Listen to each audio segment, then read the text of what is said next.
A graça e a paz do Senhor Jesus a todos os queridos e amados irmãos e amigos. Vamos ler o Salmo de número 6 e pensar um pouco sobre esse salmo. O título desse salmo na minha Bíblia diz assim: Davi recorre à misericórdia de Deus. Ao mestre de canto com instrumento de 8 cordas. Salmo de Davi.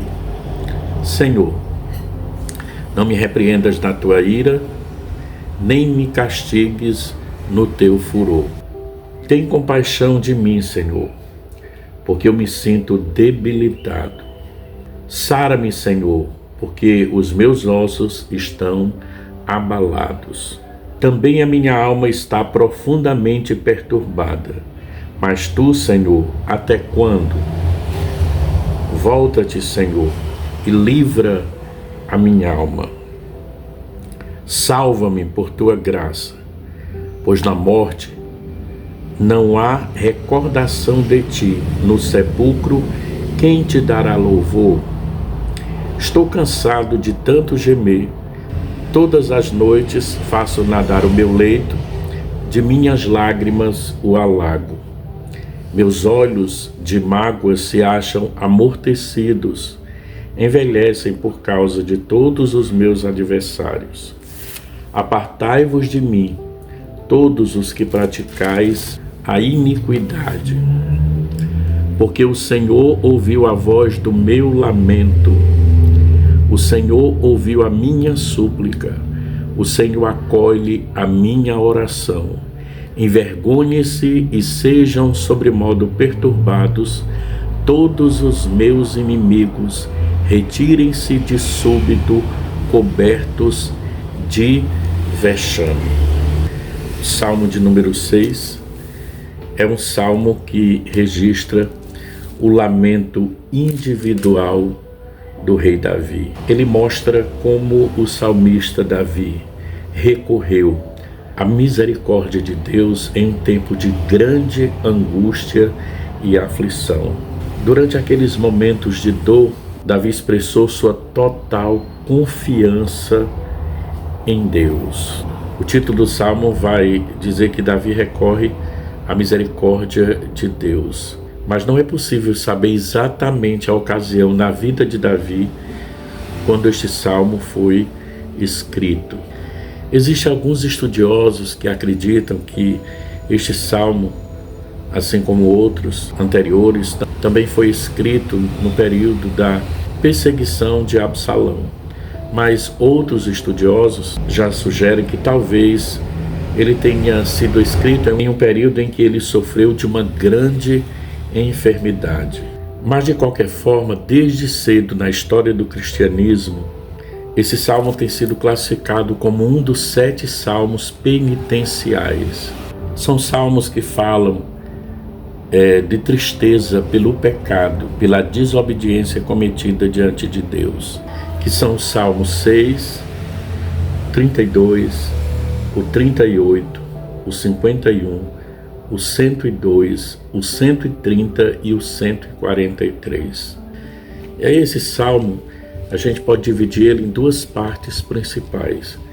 Primeira parte, ou primeiro ponto, que nós podemos extrair desse salmo, a dor do desespero sendo apresentado diante de Deus, dos versículos 1 até o versículo de número 7. E a segunda parte, a alegria do livramento, dos versículos 8 ao versículo de número 10. A dor do desespero sendo apresentada diante de Deus. Davi inicia o salmo derramando a sua alma, abrindo o seu coração diante do Senhor. Dá para observar que ele admite que é merecedor da repreensão de Deus, mas ele vai apelar pela misericórdia e pela compaixão do Senhor. O desejo dele é que a disciplina divina também seja acompanhada com a misericórdia divina em relação a ele. Queridos, a gente, observando a história de Davi, não só a de Davi, mas de todos aqueles que fazem parte da história bíblica, nenhum desses homens foram perfeitos, todos erraram. E a Bíblia é muito maravilhosa porque ela não vai esconder o erro de ninguém. Ela vai mostrar o erro de cada homem, de cada mulher da Bíblia. Mas o que se percebe é a diferença entre aqueles que erraram, mas que abriram o coração e apresentaram a sua alma, os seus anseios, desejos e os seus pecados e erros diante daquele que pode restaurar a alma humana, a vida humana. E o salmista, nesse salmo, ele diz claramente que está debilitado e com os seus ossos abalados. Então ele vai suplicar para que o Senhor o cure. No versículo 2, olha como é interessante. Ele diz: tem compaixão de mim, Senhor, porque eu me sinto debilitado. Sara-me, Senhor, porque os meus ossos estão abalados. E aí, diante dessa declaração de Davi, é que alguns comentaristas, eles acreditam que o motivo da aflição de Davi era uma doença grave. Mas também pode ser que essa declaração fosse uma expressão metafórica da profunda aflição que tomava todo o seu ser, inclusive lhe debilitava fisicamente. De qualquer forma, na sequência, nós vamos perceber nos Salmos que o salmista vai dizer que a sua alma estava profundamente perturbada. E aí, nesse momento, ele rompe no seu desespero e ele vai fazer aquela pergunta: Senhor, até quando? Ele realmente não aguentava mais ficar naquela situação. Em seguida, ele continua rogando para que Deus lhe dê o livramento. Inclusive, ele usa uma expressão que transmite um sentido de que seu desejo era que Deus o arrancasse daquela situação que lhe causava tanta lamentação. No versículo 6 e no versículo de número 7. Mas em todo momento ele sempre reconhecia não ser merecedor do favor divino e que qualquer bênção que ele venha a receber não se deve ao seu mérito, mas à graça de Deus na sua vida. Por isso, ele diz no versículo de número 4, salva-me por tua graça.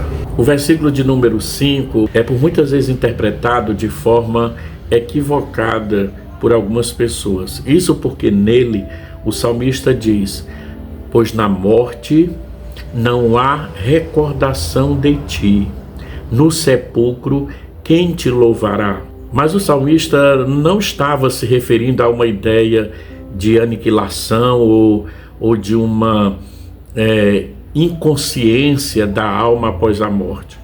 Ele simplesmente estava se referindo ao silêncio daqueles que já morreram, diante do fato de que eles não podem mais participar da adoração pública do povo de Deus militante aqui nessa terra. É algo assim semelhante ao argumento do rei Ezequias, lá em Isaías 38:18.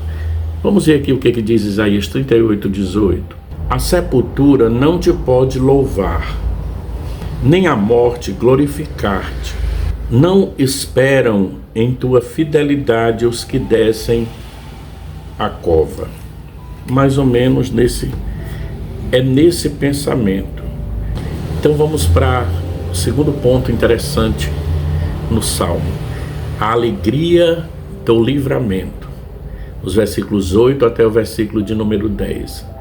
Mas é interessante prestarmos bem atenção no Salmo de número 6, que Davi muda o tom do seu discurso de forma surpreendente. Ele vai do desespero à coragem, do sofrimento à alegria. Obviamente, o motivo dessa mudança radical é sua confiança inabalável em Deus. Ele tinha certeza de que o Deus da aliança ouve a oração do seu povo. Então, olha, firmado na providência de Deus, o salmista glorifica ao Senhor diante dos seus inimigos. No versículo de número 8: apartai-vos de mim, todos os que praticais a iniquidade, porque o Senhor ouviu a voz do meu lamento. Provavelmente os adversários de Davi tinham se vangloriado, pensando que ele jamais sairia daquele estado de dor e de aflição. Mas ao pensarem que Davi estava perdido, aquelas pessoas acabaram por desdenhar da própria fidelidade do Senhor. Afinal, Davi era o rei ungido pelo Senhor para reinar sobre Israel, ou seja, ele era o homem segundo o coração de Deus. E aí, por esse motivo, a oposição daquelas pessoas era basicamente uma afronta à vontade do Senhor. Isso explica a frase no versículo de número 8, que diz assim: apartai-vos de mim, todos os que praticais a iniquidade. Então o salmista termina o Salmo de número 6 exultante pelo cuidado de Deus para com ele. E aí, o que nós podemos extrair para nós, aprender, aplicar a palavra de Deus em nossa vida? É simplesmente algo maravilhoso. É que o resgate de Deus, o socorro de Deus, a misericórdia de Deus, a bondade de Deus é para os que confiam no Senhor. Então não importa a situação, o tamanho do gigante, o tamanho do problema, o tamanho da aflição que talvez você esteja a passar, mas o resgate vem, o socorro vem para aqueles que confiam em Deus. Davi termina exaltando ao Senhor. Ele vai dizer o seguinte no versículo 8, versículo 9: o Senhor ouviu a voz do meu lamento, o Senhor ouviu a minha súplica, o Senhor acolhe a minha oração. Como resultado, os inimigos do rei escolhido do Senhor tiveram de se retirar perturbados e envergonhados. Olha aqui no versículo de número 10. Envergonhem-se e sejam sobremodo perturbados. Todos os meus inimigos retirem-se de súbito, cobertos de vexame.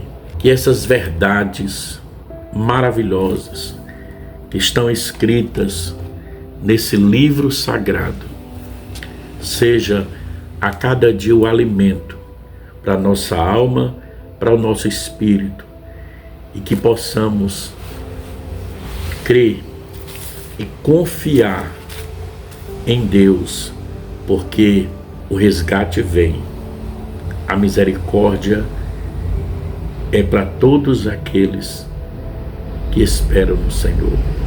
A bondade de Deus é para todos. É só buscar no Senhor. Que Deus abençoe a sua vida, que Deus abençoe a sua casa, que Deus abençoe a sua família, que Deus nos abençoe. Compartilhe esta verdade com um amigo, com um familiar. Vamos juntos nos deleitar com a palavra de Deus, escrita e revelada para o nosso deleite espiritual. Que Deus nos abençoe em nome de Jesus. Fica na paz. Paz.